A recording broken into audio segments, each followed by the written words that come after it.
In this episode, we've got a cracking night up in the high sea after the foxes. We've got a badger that waltzes in along the hedge line. We've got a fox that's maybe first time, but certainly not second time lucky. And two massive flying critters that sound like dinosaurs. Can you guess what they are? Plus a look at the KL41 Plus long-range LED hunting flashlight.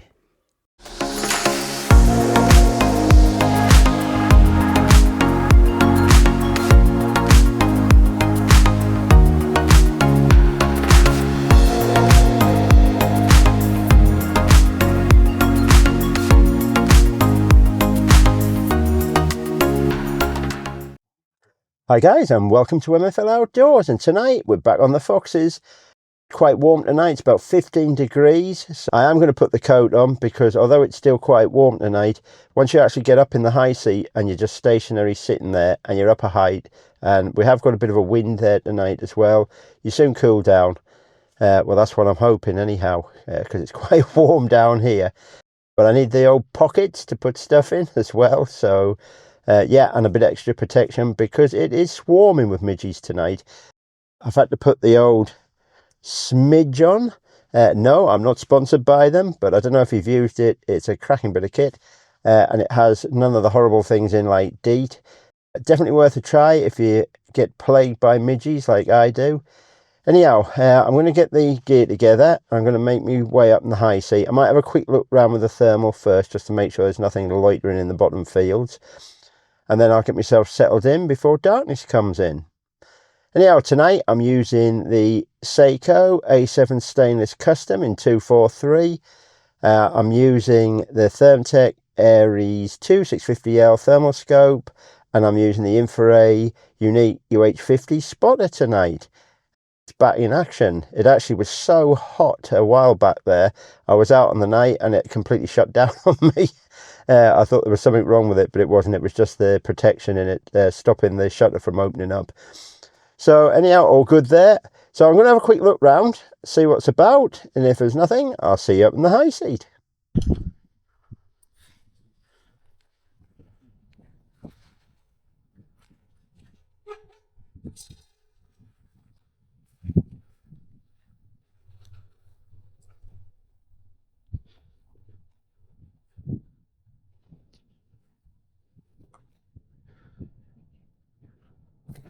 The rabbit's making a run for it. Okay, here we go.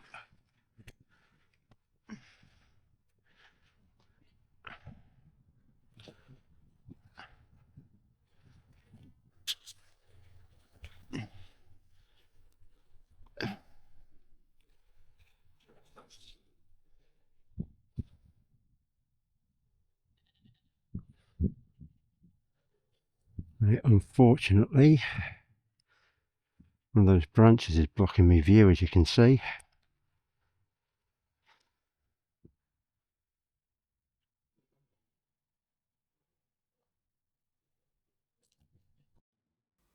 Right, first scan round. Let's see what we've got. We've got some bunnies, more bunnies. Oh, a few more bunnies. No fox though. Can't see any deer either. While I'm up here, I'm having a look to see if there's any roe.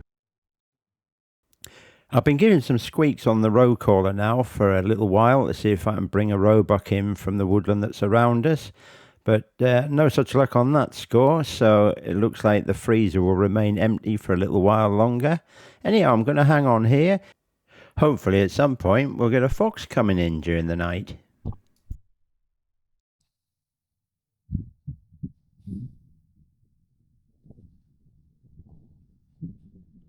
Plenty of rabbits running around over there. I say plenty. They're about 10.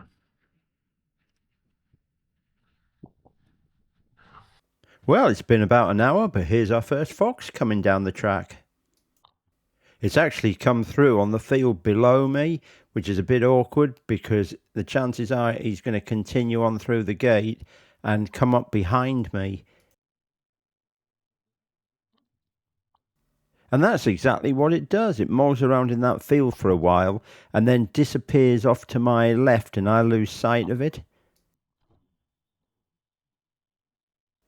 Whilst looking for the fox, I looked off to my right and thought I had another one coming in on the hedge line, but as you can see, it was a badger.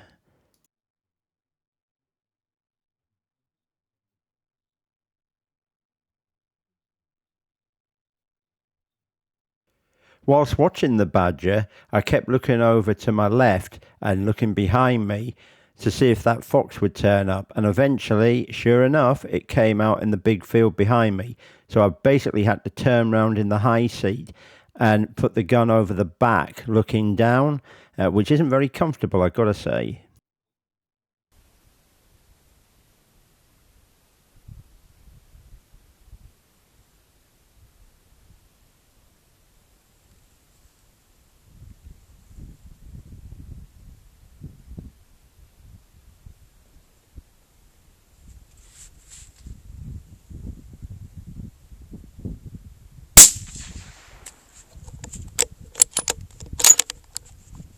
Well, I'm not sure what happened there. Either I pulled the shot or it's hit off one of the branches that's hanging in front of me because there's quite a lot of foliage.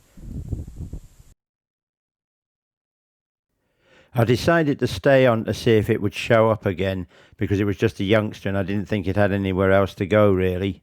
Anyhow, that paid off because I looked along the fence line and I saw a rabbit coming running down and I thought, yep, something's going on here. And sure enough, there was the fox coming down the fence line after it.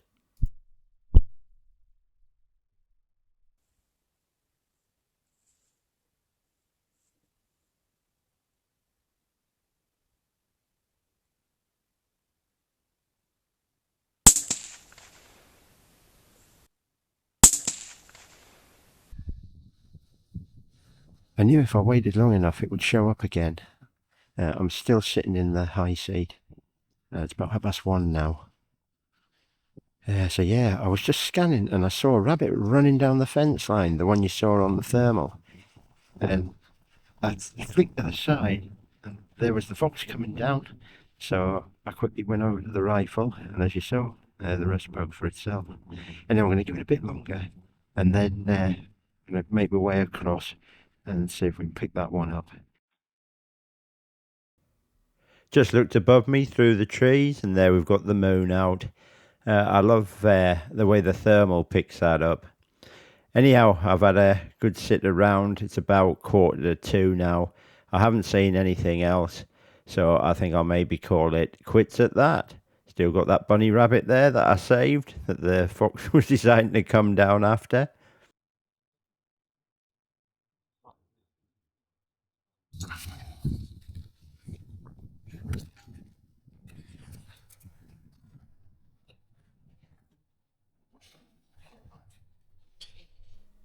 Always remember when climbing up or exiting a high seat to make sure your rifle's unloaded.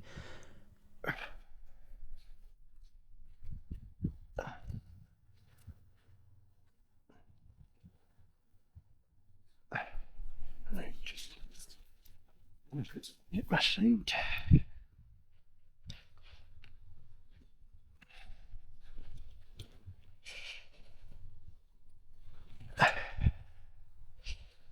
Here we are on the deck.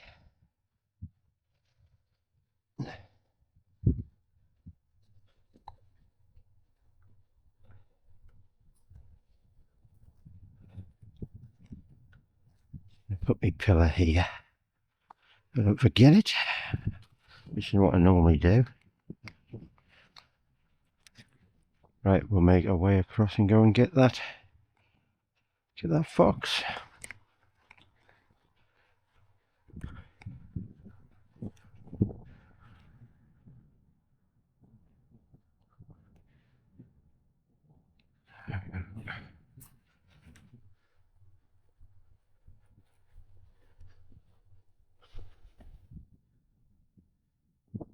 Right, I'm going to go through and see if I can find it. Oh, there it is.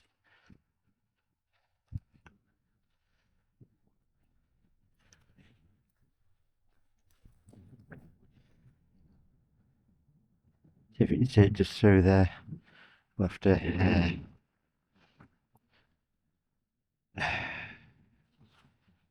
right, try and get in to get that one.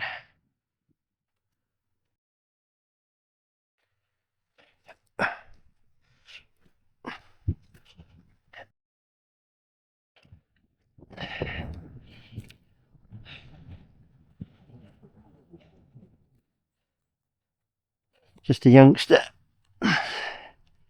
Vixen.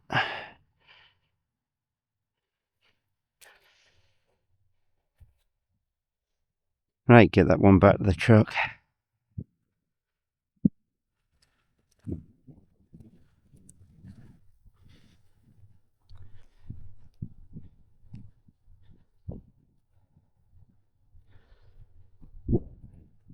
Yeah, it's just a youngster, that one.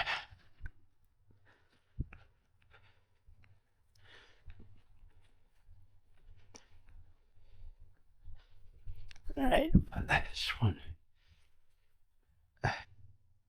If you're picking that one up.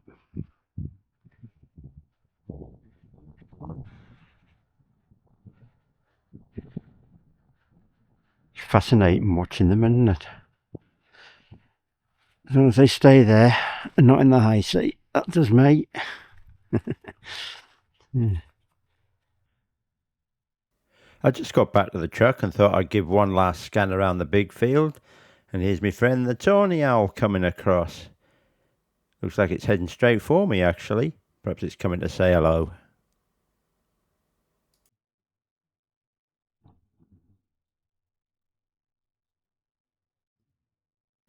A short time after, these two massive birds took off and let out an almighty screech each. Can you guess what they are? Drop your answer in the comments. Right guys, well thanks for joining me on this one. I'm going to call it quits at that. It's now 2:30 in the morning. I've had enough. I don't know what happened on the first shot. Looking back on the footage, it looked okay. The only thing I can think of is it was really windy and I had to turn round and I was shooting over the back of the high seat because the fox had come round behind me and there's a lot of branches there.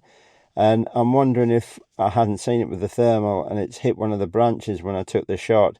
Anyhow, the fox scarpered, ran up the field, and I decided to wait on, and good job I did, because I don't know how it actually came round, because I was watching up both sides, but it managed to sneak through and came out to where the sheep were and came down the fence line, and it was just that bunny rabbit that I saw making a getaway. And I thought, yeah, that doesn't look right. And of course I went straight up the fence line with the thermal, and there it was coming down. Anyhow, that was one clean shot and it was straight down. Don't forget to hit that like, give us a hype, and don't forget to subscribe. And we'll catch you on the next one. Take care, everyone. Bye for now.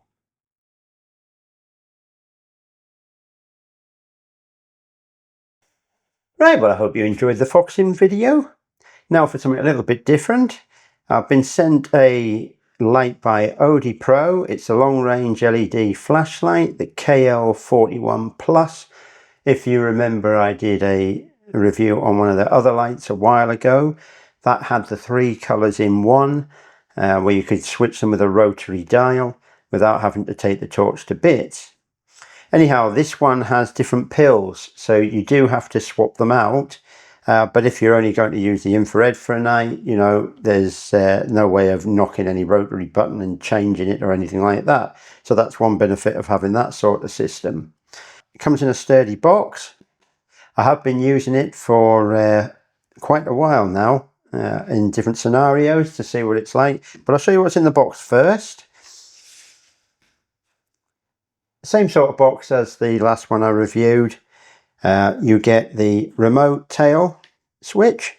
That one can actually, just show you it there, that one can stick onto your stock, so it's near where your trigger is if you want to put the light on fairly quickly and then take a shot.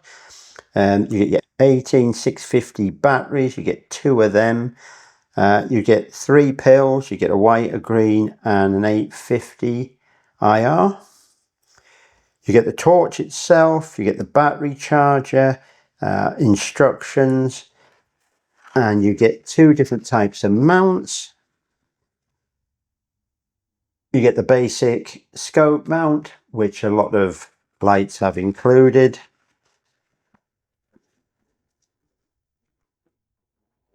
And you also get this mount here, which is a barrel mount. Now, I wouldn't mount this on an air rifle or something like that onto the barrel, but if you were mounting it onto, say, a shotgun, then I'm sure that would be perfect if you're doing a bit of vermin control with a shotgun at night. The torch itself, very robust. I think it's aircraft grade aluminium. We've got some nice fins there for heat dissipation. There you've got the on-off button, fairly straightforward, and your batteries go in here, and it even has a marker there to show you which way the batteries have got to go. Switching out the pills is very simple. It's simply unscrewing this, taking the one pill out, screwing the pill that you want in, and then putting the lens back on. Very easy to do that. I'll put the full specifications of this torch on screen now. I'll also put a link in the video description, so if you're interested in the torch, you can go and have a look at it. I'm not going to put the price on screen because obviously someone could be watching this at a later date, but they're very, very, very well priced. That's it. It's a nice kit overall. You've got everything there. Now, the 2 downsides that I have found with it: one, you have no variable power, as I said before, and of course then you get anything close up, you're going to white out your night vision. And also, for long distance, it doesn't have a focusable beam, so you can't really bring that beam in tight and get it out a bit further. I've used it out to about 200 meters and it was lighting rabbits up, so there was no problem with that. But it's a full kit, very well priced, decently made.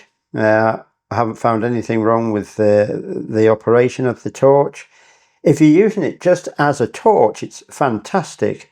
You know, if you're out on the fells at night, or you're walking about, you do some hiking as well, anything like that, it's brilliant for finding your way around. I've used it for that as well. So yeah, overall for the price, it's a great little kit. But just remember, especially with the IR, if you're using it on a night scope, it would have to be mid to long range. That I must stress, because if you do try to use it at close range, it will white out your scope. Anyhow, guys, thanks for watching this one. If you've got any questions on this and when I was using it, drop it in the comments below, and don't forget to let us know what you think that bird was in the foxing video. What I'll do is I'll put the answer to that later on in the week, but only if people want to have a guess. Okay guys, thanks very much for watching, and as always, take care, and we'll catch you on the next one. Bye for now.